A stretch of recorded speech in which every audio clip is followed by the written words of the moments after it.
Hi, hi, hi. This is Janet Kellum here, and I am bringing you your Horse Wisdom Love Reading live, brand new for Leos. So if you are a Leo Sun, a Leo Moon, or Leo Venus, this reading is for you.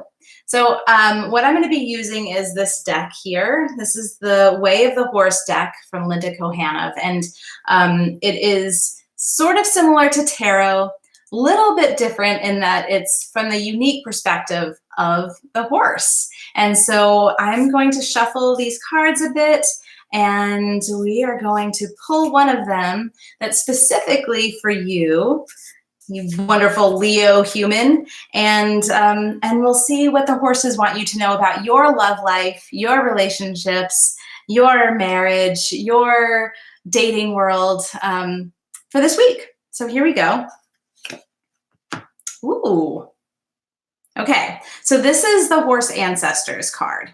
And so this is really all about kind of the idea of collective unconscious and how our collective memories, our ancestral patterns, things that have happened in the far distant past or in the more recent past are affecting current events. So you might think of it as like the way that that you view yourself, in the context of relationships, the way that you believe that others view you is all kind of influenced by those things that have happened in the past, and that it can travel through your ancestral line.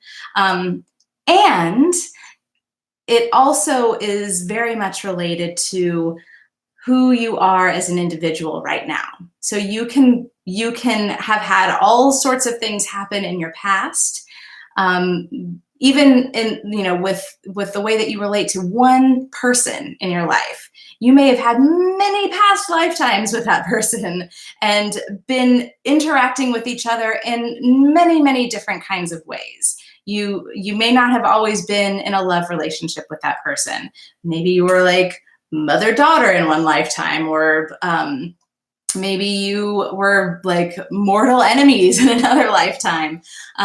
So having had those past experiences, whether in this lifetime or other lifetimes, gives you a whole lot of context, a whole lot of memories, many of which you may not even be conscious of.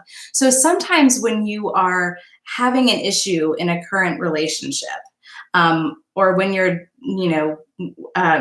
struggling with understanding why someone is behaving the way that they are, or why you are getting so triggered by the way that they are, or that kind of thing, it is often because of this past kind of collective experience. Your experience, your ancestors' experience, and their ancestors' experience, and that can make relationships that much more complex and that much more interconnected and interwoven. And so you can be open to receiving the messages from yourself and from your own ancestors that will help you to understand why you're feeling the way that you are in this particular moment about this other person, and that will help you understand why they might be feeling the way that they are.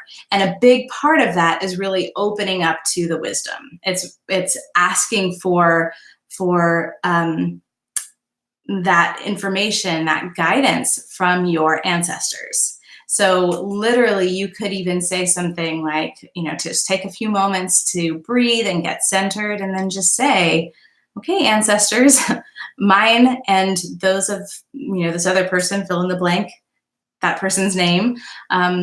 What do I need to know? What's important for me to know in this moment for this relationship from my past, from my lineage, and what do I need to know in order to be able to move forward in a way that is healthy, that is mutually beneficial, and that could potentially heal or begin to heal some past traumas, some ancestral traumas that might be coming up right now. And the reason they might be coming up right now is so that you are able to heal them and kind of able to move into that, soulmate love connection promised land that you are wanting to experience. So there's just a vast realm of possibility. There's not just this one simple direct line with anything.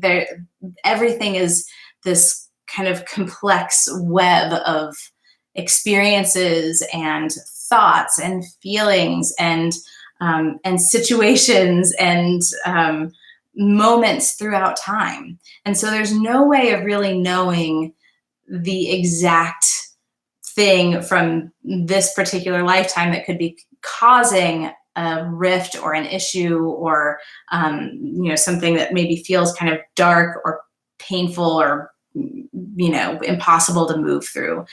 But if you are willing to open up to guidance in all of its many forms, and particularly I think that the horses are wanting you to get that guidance from ancestors, from past generations in your lineage, to help to give you a little sense of what you're needing so that you can move forward while still being connected to the wisdom, but not beholden to kind of repeating the same sorts of painful experiences that your ancestors did. So, my dearest Leo, that is your horse wisdom for this week. I hope that you got a lot out of that. I know that I did, and I'm really excited to see you next week for your horse wisdom love reading, specifically for you as a Leo. And thank you so much for being here this week. Big, big love to you. Bye.